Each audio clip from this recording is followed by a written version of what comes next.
అందరికీ నమస్కారం. Welcome to సహా రెసిపీస్. ఈరోజు మన రెసిపీ దద్దోజనం. గుళ్ళో పెట్టి ప్రసాదం దద్దోజనంలా ఎలా చేయాలో చూద్దాం. ఒక ప్రెషర్ కుక్కర్ తీసుకుని 1 కప్ రైస్ వేసుకోవాలి. నీళ్లు పోసి శుభ్రంగా 2-3 సార్లు కడగాలి. ఈ దద్దోజనాన్ని నైవేద్యంగా చేసుకోవచ్చు. అలాగే లంచ్ బాక్స్లో కూడా చేసుకోవచ్చు. చలవ చేస్తుంది. 1 కప్పు రైస్కి 2.5 కప్పుల వాటర్ పోసుకోవాలి. రైస్ని ప్రెషర్ కుక్కర్లో కాకుండా నార్మల్గా వండితే 1 కప్పు రైస్కి 2.5 కప్పుల వాటర్ పోసుకోండి. కుక్కర్ మూత పెట్టుకుని 4 విజిల్స్ రానివ్వాలి. కుక్కర్లో ప్రెషర్ మొత్తం పోయిన తర్వాత అన్నం వేడిగా ఉండంగానే వీడియోలో చూపించిన విధంగా గరిటెతో మెదుపుకోవాలి. అన్నం వేడిగా ఉన్నప్పుడే మెదుపుకోండి. ఒకవేళ చల్లారిపోతే అన్నం మెదపడానికి చాలా కష్టం అవుతుంది.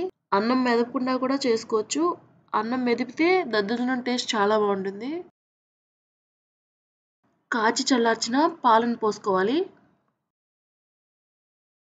పాలని తప్పకుండా కాచి చల్లార్చుకుని పోసుకోండి. పాలు కూడా బాగా కలిసేలాగా మిక్స్ చేసుకోండి.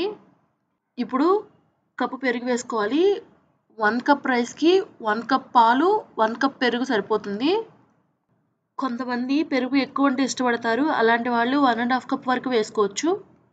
ఇప్పుడు పోపు వేసుకుందాం. స్టవ్ మీద పోపు గిన్నె పెట్టుకుని 1 టేబుల్ స్పూన్ ఆయిల్ వేసుకోవాలి.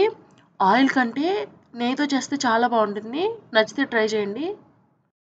ఆయిల్ హీట్ అయిన తర్వాత 1/2 స్పూన్ పచ్చిశనగపప్పు, 1/2 స్పూన్ మినపప్పు, 1/2 స్పూన్ ఆవాలు, 1/2 స్పూన్ జీలకర్ర, సన్నగా తరిగిన పచ్చిమిర్చి, సన్నగా తరిగిన అల్లం,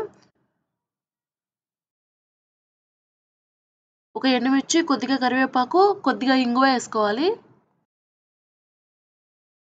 మీకు నచ్చితే మిరియాలు కూడా వేసుకోవచ్చు. పోపుని మంచిగా వేయించుకున్న తర్వాత మనం ముందుగా రెడీ చేసుకున్న రైస్లో వేసుకోవాలి. తప్పకుండా ట్రై చేసి మీకు కూడా ఎలా వచ్చిందో కామెంట్ చేయండి. అలాగే మా సహార్ రెసిపీస్ ఛానల్ని సబ్స్క్రైబ్ చేసుకోండి.